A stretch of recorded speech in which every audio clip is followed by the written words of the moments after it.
संत जब घर छोड़ करके आ जाते हैं तीर्थ में, धाम में अपनी साधना करने के लिए, एकांतिक वास करके अपने प्रभु को रिझाने के लिए, तो कहने में सुनने में जितना सरल लगता है ये रास्ता उतना सरल है नहीं।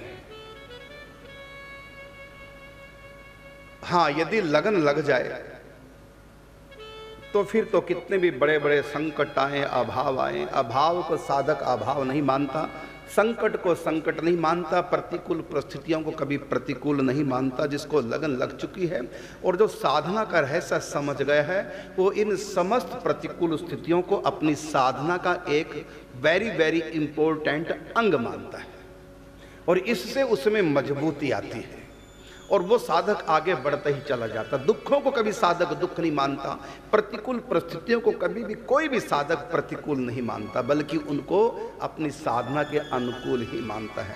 क्योंकि सचमुच में जिसको हम अनुकूलता मानते हैं दुनिया के लोग, वो दरअसल अनुकूल नहीं होता, प्रतिकूल ही होता है।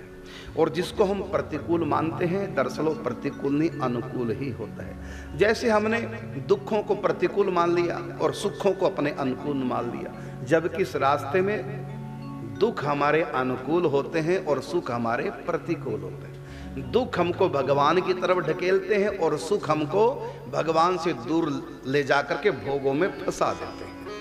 सुख हमको भगवान से दूर करते हैं और दुख हमको भगवान के पास ले जाते हैं। सच बात ही है। इसलिए गीता के प्रथम अध्याय का नाम है अर्जुन विषाद योगो नामा प्रथमो अध्याय।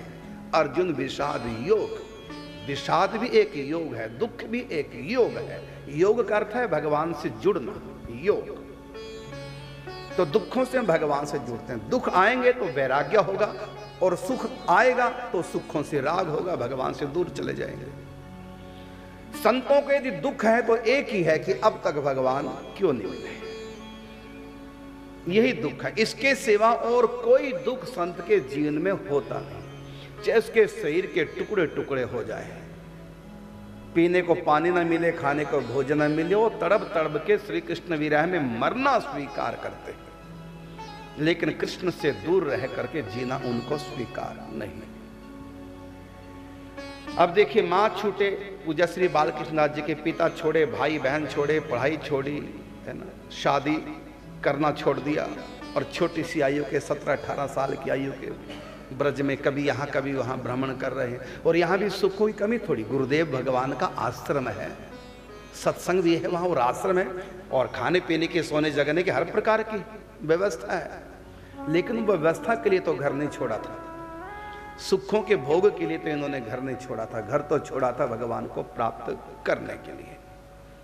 यहाँ सब कुछ उनके पास था, लेकिन नहीं, सब छोड़ दिया।